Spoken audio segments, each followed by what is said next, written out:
No episódio anterior, falamos sobre a origem e desenvolvimento do papado e vimos o papel de Vítor I, de Inocêncio I, dando destaque ao papel exercido por Leão I e por seus sucessores. Hoje continuaremos falando sobre o desenvolvimento do papado, retratando a vida e a obra de Gregório Magno, demonstrando a influência exercida por sua teologia que foi incorporada à doutrina cristã.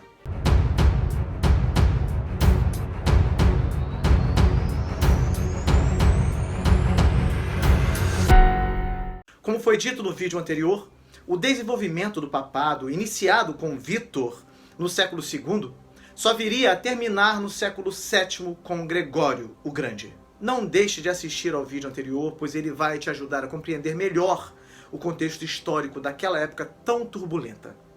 Nos 130 anos que decorrem entre a morte do grande Papa Leão, em 461, e o surgimento de outro grande Papa, Gregório Magno, em 590, como veremos hoje, Roma não teve outros papas que estivessem à altura dos acontecimentos. Não é que algum deles se tivesse mostrado indignos. Aliás, mesmo aqueles que ascenderam ao papado em condições discutíveis, como Vigílio e Pelágio, uma vez investidos da responsabilidade pela Igreja de Cristo, não se mostraram inferiores aos seus colegas. Houve papas piedosos e caritativos, papas grandes construtores e papas bons administradores. No entanto, nenhum papa havia conseguido fazer com que a Igreja se libertasse da noção de Imperium Romanum, que dominava quase todos os espíritos. Ou seja, a todo momento voltava-se ainda os olhos para Bizâncio, onde sobrevivia o império e de onde podiam partir ordens, ameaças, apoios ou dificuldades. Para dominar a sua época, compreender-lhe a verdadeira exigência e, por assim dizer, ultrapassá-la com o fim de modelar o futuro, para, sem perder de vista o Oriente, olhar de frente esse Ocidente onde germinava o mundo, era preciso nada menos que um grande homem. E esse foi São Gregório Magno, que viria a exercer o papado do ano 590 a 604, época que é considerada o início do período medieval. Gregório é, sem dúvida, considerado um dos maiores papas de todos os tempos. E neste vídeo, você entenderá o porquê. Gregório nasceu por volta do ano 540, em Roma, em uma família que, ao que parece, pertencia à velha aristocracia do lugar, ou seja, uma família romana rica e piedosa. Gregório descendia do Papa São Félix III, que foi Papa do ano 483 a 492, e além disso sua mãe Sílvia e suas duas tias, as monjas Tarsila e Emiliana, eram santas que a Igreja canonizara. Gregório viveu numa época em que Justiniano, vocês lembram, reinava em Constantinopla e seus generais estavam empenhados em derrotar os godos na Itália. Depois das primeiras vitórias, Justiniano tirara seu general Belisário do campo de batalha, quando Totila conseguiu reorganizar as tropas godas e deter por algum tempo o avanço dos exércitos imperiais. Em 545, Totila sitiou Roma, que se rendeu a ele em dezembro do ano 546.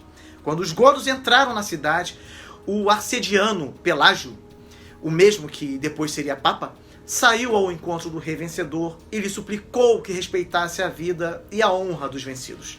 Totila concordou e por isso a queda de Roma não foi a catástrofe que poderia ter sido. É muito provável que Gregório tenha estado em Roma durante esses acontecimentos. Em todo caso, não há dúvida de que a atuação de Pelágio foi um dos modelos que Gregório seguiu quando coube a ele ser papa. Tudo isto nos mostra que a Roma em que Gregório cresceu estava muito longe daquela cidade nobre dos tempos de César Augusto. Pouco depois da vitória de Totila, Belisário e as tropas imperiais tomaram novamente a cidade, somente para perdê-la de novo. Com tantos sítios seguidos, a população da antiga capital reduziu-se enormemente. Muitos dos velhos monumentos e edifícios foram destruídos ou durante os combates, ou para utilizar suas pedras para reforçar as defesas da cidade. Os aquedutos foram interrompidos seguidamente e pelos diferentes atacantes e, por fim, ficaram abandonados. Descuidou-se dos sistemas de drenagem dos antigos pântanos e as inundações frequentes traziam consigo epidemias não menos frequentes. Sabemos pouco da juventude de Gregório na cidade. Parece que com cerca de 30 anos de idade ele foi prefeito urbano de Roma e pouco depois demitiu-se para se dedicar às obras religiosas. Com suas riquezas herdadas, estabeleceu 7 mosteiros, incluindo um nas terras de sua família em Roma, onde entrou como monge. No ano 577, o Papa Benedito o fez diácono, isto é, membro do Conselho Consultivo e Administrativo do Papa. 2 anos mais tarde, quando Benedito morreu, Pelágio II lhe sucedeu e este nomeou o monge Gregório seu embaixador na corte de Constantinopla. Na cidade do Bósforo, Gregório passou 6 anos representando os interesses do Papa e dos romanos diante do imperador. Durante este tempo, esteve repetidamente envolvido nas controvérsias teológicas que sempre ferviam na corte bizantina. Porém, apesar disto, nunca aprendeu grego. Ali também ele fez amizade com Leandro de Sevilha, a quem já nos referimos como principal instrumento da conversão do reino visigodo da Espanha à fé católica. Por fim, no ano 586, o Papa Pelágio enviou outro embaixador e Gregório pôde regressar à tranquilidade do seu mosteiro em Roma. No mosteiro de Santo André, Gregório logo foi feito abade, ao mesmo tempo que servia ao Papa Pelágio como ajudante e secretário. Nestes tempos, a situação em Roma era difícil, pois 2 anos antes do regresso de Gregório, os lombardos tinham acabado por se unir debaixo de um rei com o propósito de completar a conquista da Itália. E apesar de o imperador enviar alguns recursos esporádicos para a defesa de Roma e de outras cidades ainda não conquistadas, e apesar de os francos invadirem frequentemente os territórios lombardos, vindos do outro lado dos Alpes, a situação militar era precária. Para complicar as coisas, irrompeu uma grande epidemia na cidade, dizimando a população. Pouco antes, houvera uma inundação que destruíra os principais armazéns da igreja, onde era guardado o trigo de que dependia boa parte dos habitantes. Como a peste produzia alucinações, começaram a circular rumores de todo tipo de coisas estranhas. Um grande dragão apareceu no rio Tibre, do céu choviam flechas de fogo, a morte aparecia aos que iam morrer. O pânico se somou à fome e à peste. Para cúmulo dos males, o Papa Pelágio, que tinha se esforçado para manter a cidade relativamente limpa, com a ajuda de Gregório e de outros, para enterrar os mortos e alimentar os famintos, adoeceu da praga e morreu. Em tais circunstâncias, não eram muitos que ambicionavam um posto vago. O próprio Gregório não tinha outro desejo senão regressar à tranquilidade do seu mosteiro. Porém, o clero e o povo, no ano 590, o elegeram ao papado. Gregório se viu numa situação em que não podia fazer outra coisa senão continuar a obra interrompida de Pelágio. Uma das suas primeiras medidas, entretanto, foi escrever ao imperador pedindo que confirmasse sua nomeação, pois naquela época havia o costume de os imperadores de Constantinopla darem sua aprovação ao Papa eleito antes que ele pudesse ser consagrado. Porém, o prefeito da cidade, que sabia que não poderia cumprir com suas obrigações sem o auxílio de um Papa como Gregório, interceptou a carta. Outras das medidas de Gregório foi convocar todo o povo para uma grande procissão de penitência, pedindo a Deus que perdoasse seus pecados e que fizesse cessar a praga. Depois de ouvir um sermão do novo Papa, sermão este que ainda existe, sermão de Gregório, todo o povo saiu em procissão angustiada e conta-se que a praga cessou. Mesmo não desejando ser Papa, assim que Gregório se viu instituído do cargo, começou a cumprir com suas obrigações cabalmente. Na cidade de Roma, organizou a distribuição de alimentos aos necessitados, de modo que havia quem levasse comida até aos cantos mais afastados da cidade. Ao mesmo tempo, o Papa supervisionava as remessas de trigo que vinham da Sicília para ter certeza de que não faltariam provisões. Por outro lado, era necessário garantir que a cidade fosse habitável e defensável, e Gregório se dedicou com afinco a estas tarefas que normalmente cabiam às autoridades civis. Na medida do possível, os aquedutos foram reconstruídos, bem como as fortificações, e a moral da guarnição foi renovada, pois ela quase a tinha perdido por falta de pagamento. Para defender a cidade contra os lombardos, Gregório solicitou a ajuda de Constantinopla. Porém, como esta ajuda não chegava, em 2 ocasiões ele se viu obrigado a negociar diretamente com o inimigo, como se ele fosse o representante do poder civil. Por fim, conseguiu com a rainha Teodolinda que ela deixasse educar seu filho na fé católica e não na fé ariana dos lombardos. Em tudo isso, por causa da inexistência de uma política por parte do Império, Gregório viu-se obrigado a atuar por conta própria e por isso ele é considerado o fundador do poder temporal do papado. O poder temporal é a influência de poder tanto de governação como político que exerce hoje o Vaticano sobre as pessoas. Este poder se estendia diretamente a uma série de territórios que de um ou outro modo tinham se tornado propriedade do papado e que recebiam o nome comum de Patrimônio de São Pedro. Além das igrejas e de vários palácios em Roma, ao redor da velha capital havia terras que faziam parte deste patrimônio, bem como em outras partes da Itália, em Sicília, Córcega, Sardenha, Gália e até na África.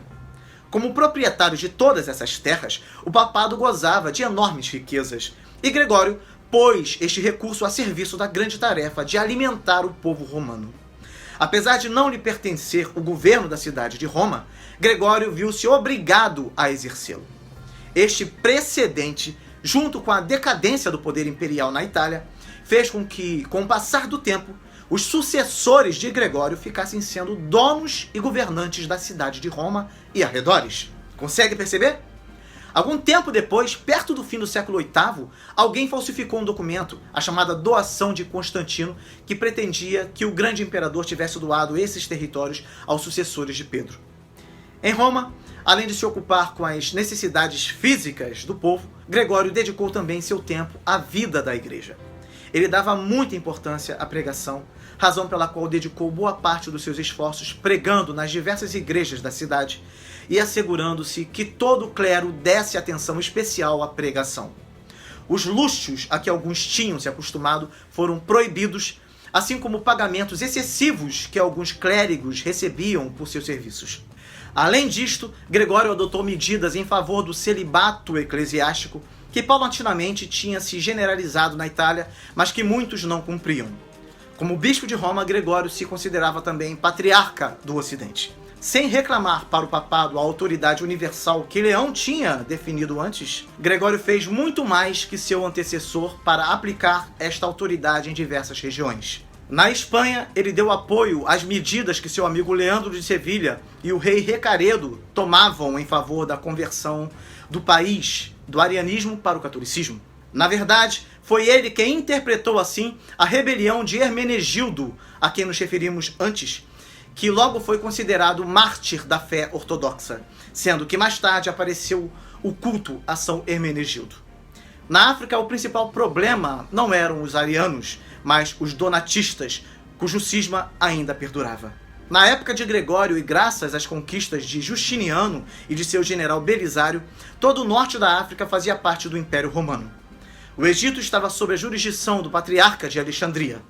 Gregório, entretanto, como patriarca do Ocidente, achava que tinha certa jurisdição sobre o antigo reino dos Vândalos, que sempre fizera parte do Império do Ocidente. Por isso, tratou de intervir nesta região para destruir o donatismo que ainda existia. Os bispos africanos, todavia, não tinham interesse em levar avante a política intransigente que Gregório queria lhes impor e se contentaram em conviver com os donatistas como tinham aprendido a fazê-lo durante os dias difíceis do regime vândalo. Gregório, por seu lado, fez pressão para que as autoridades imperiais aplicassem as leis de Constantino e dos seus sucessores imediatos contra os donatistas que supostamente ainda estavam em vigor, mas que ninguém aplicava. Os representantes de Constantinopla, entretanto, também se mostraram mais tolerantes que o Papa, de modo que a política deste no norte da África foi, em termos gerais, um fracasso. À Inglaterra, Gregório enviou Agostinho e seus companheiros de missão, como já vimos, e depois outros contingentes que continuassem e ampliassem a obra. Nos territórios francos, Gregório aumentou o prestígio da sede romana através de uma série de manobras hábeis. Os diversos reis francos estavam em constantes lutas entre si. cada um tentando aumentar seus domínios às expensas dos seus vizinhos e obter a hegemonia da região. Em tais circunstâncias, as boas relações com o prestigioso bispo de Roma poderiam contribuir para o triunfo de um ou outro reino. Gregório aproveitou, então, os desejos de vários destes governantes para estabelecer relações com eles, sobretudo ao outorgar honras especiais a este ou aquele bispo deste ou daquele reino. Ao mesmo tempo, começou a usar estes contatos para pedir aos governantes que reformassem os costumes eclesiásticos em seus domínios, onde era hábito comprar e vender cargos na igreja e onde era frequente o caso de algum leigo ambicioso ser nomeado bispo de um dia para outro. Em outras tentativas de reforma, Gregório fracassou redondamente, pois os chefes francos queriam reter seu poder sobre a igreja. E o que o Papa pedia acabaria com este poder. Porém, ao mesmo tempo que não conseguiu as reformas desejadas, Gregório conseguiu aumentar o prestígio e a autoridade do papado nos territórios francos, pois a partir de então ficaram numerosos precedentes que pareciam indicar que o Papa tinha jurisdição sobre os assuntos eclesiásticos na França. Em resumo, mediante a simples política de intervir em diversas situações, quase sempre com tato e habilidade diplomática, Gregório estendeu a esfera de influência do papado. Para esta tarefa, ele contou com a ajuda do monasticismo beneditino, que começava a se disseminar pela Europa Ocidental. Falamos sobre isso anteriormente aqui. Já que o Renascimento e o papado foram as duas características principais do cristianismo medieval, podemos dizer que no tempo de Gregório foram colocadas as bases que a longo prazo permitiram à Igreja Ocidental sair da Era das Trevas. Porém, como veremos adiante, a obra de Gregório levou séculos até chegar à sua expansão máxima e os períodos de corrupção e obscurantismo foram mais frequentes que os momentos breves de luz e reforma. Não faríamos justiça a todas as razões por que Gregório recebeu o título de O Grande, se nos esquecêssemos de sua obra literária e teológica. Desde antes de ser Papa, Gregório tinha se dedicado ao estudo das Escrituras e dos antigos autores cristãos. Sendo Papa, mesmo dedicando menos tempo a este estudo, produziu numerosas obras. Suas obras, das quais chegaram até nós quase 900 cartas, sobre assuntos mais variados, estão cheias de narrações de milagres, aparições de defuntos, anjos e demônios, etc.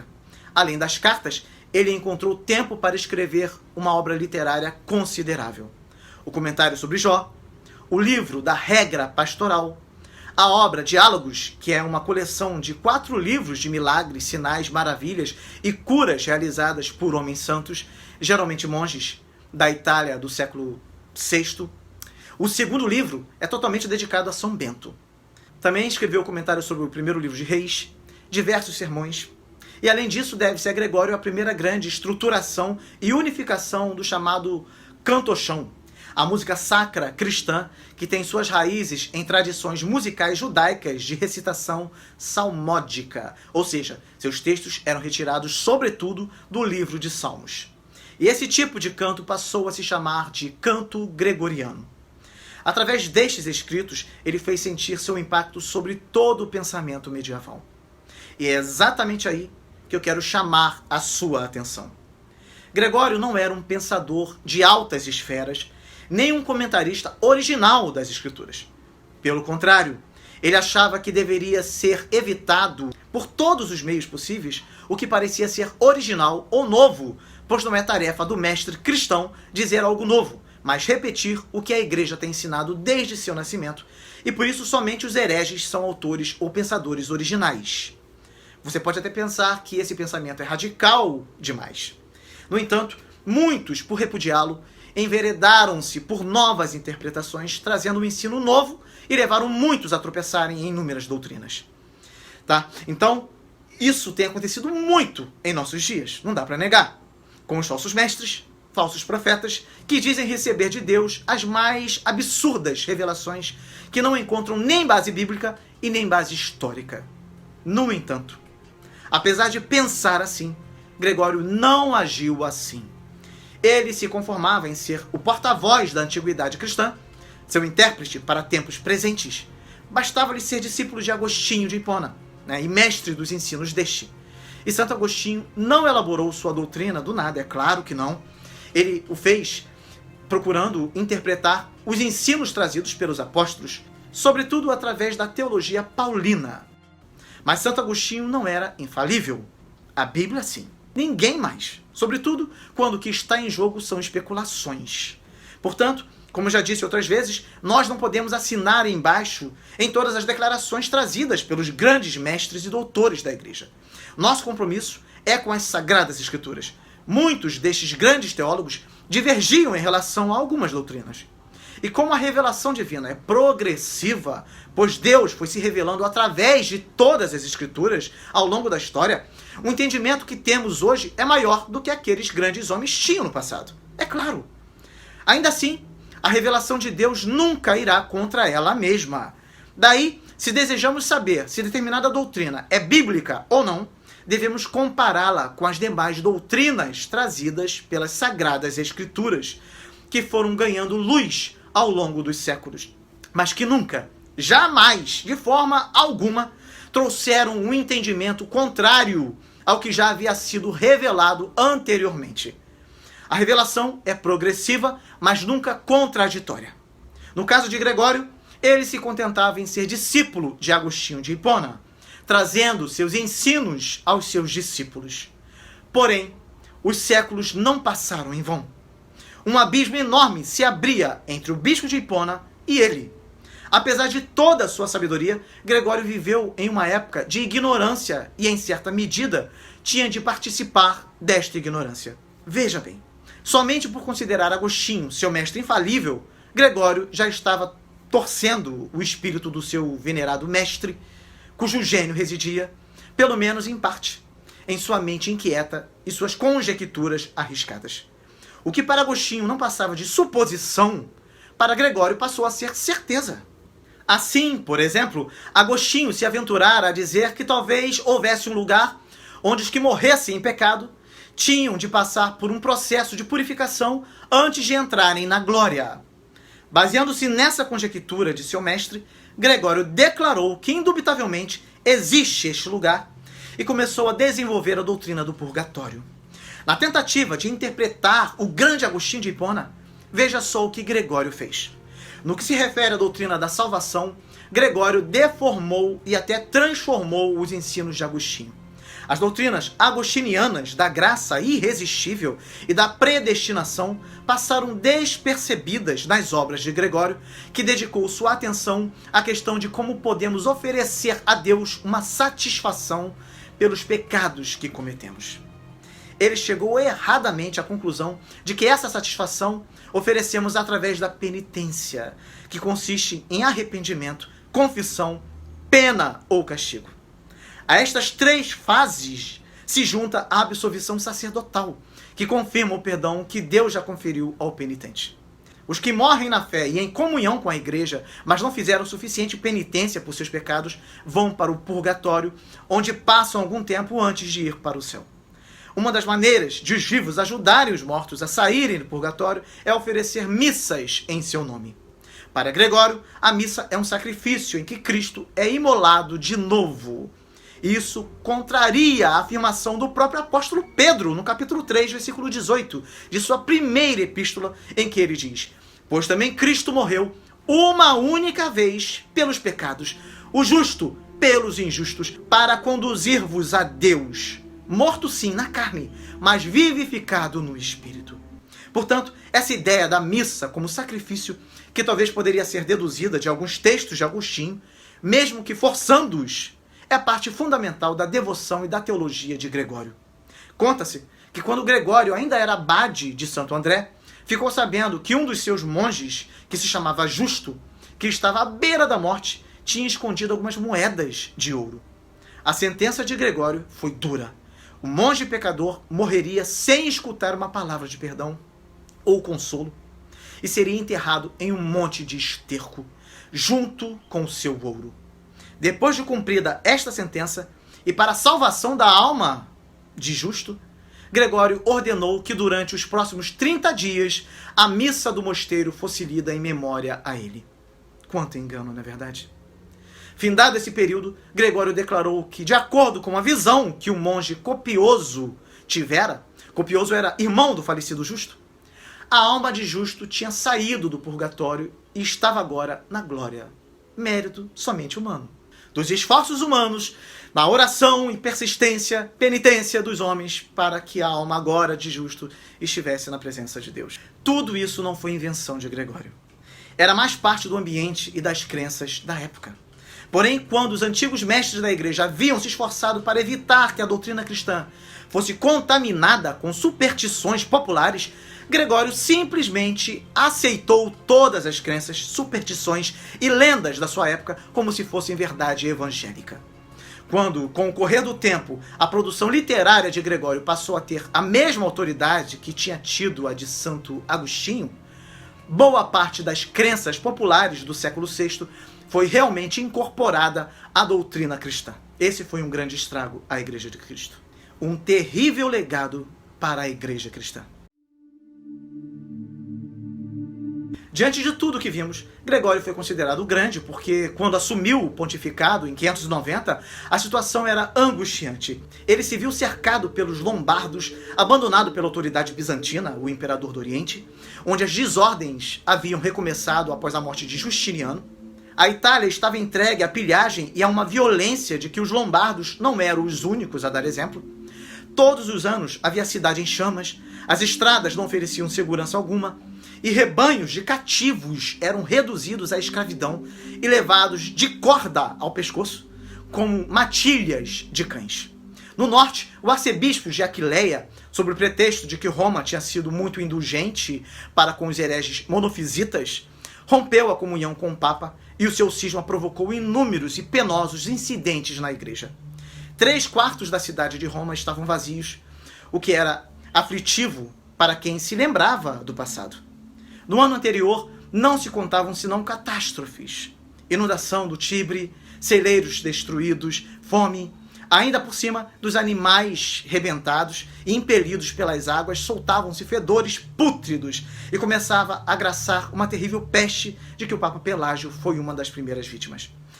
Perante tão grande angústia, bem se compreende que esse homem de ferro, embora tivesse um corpo fraco a ponto de não poder seguir as regras do jejum, tivesse chegado a confessar que sentia a alma sucumbir sob o seu próprio peso e cobrir-se de um suor de sangue. O seu pontificado, que não foi longo, foi do ano 590 a 604, somente, foi certamente o mais notável de todo o período compreendido entre as invasões e a Idade Média, pois foi através de Gregório que o papado, que fora defendido por seus predecessores e que Leão I manifestara já tão energicamente, passou definitivamente a ocupar o primeiro lugar, ainda que no seu tempo Gregório se recusara a usar o título de bispo universal. Fato é que Gregório levou o papado a um outro lugar, um lugar que nenhum outro se pode comparar, e que foi sendo conservado ao longo da história. Gregório percebeu a fraqueza do Império Bizantino e que o futuro do Ocidente estava nas mãos das massas germânicas, e o que ele fez foi realizar a conversão dos bárbaros, não de forma local e individual, como os bispos ou monges faziam, mas através do apoio de toda a igreja. E este processo acabaria por desembocar não em cristandades mais ou menos divergentes, mas numa organização internacional e numa cultura praticamente universal, a cultura cristã do Ocidente. Leão o Grande fora, no século V, o papa da resistência aos bárbaros, aquele que havia procurado salvar o que podia ser salvo, e no século VI, Gregório Magno foi o papa da reconquista decisiva. A um como ao outro, muito ficou a dever à civilização europeia, e é por essa e outras razões que ele é considerado pelos católicos como um dos maiores papas de todos os tempos.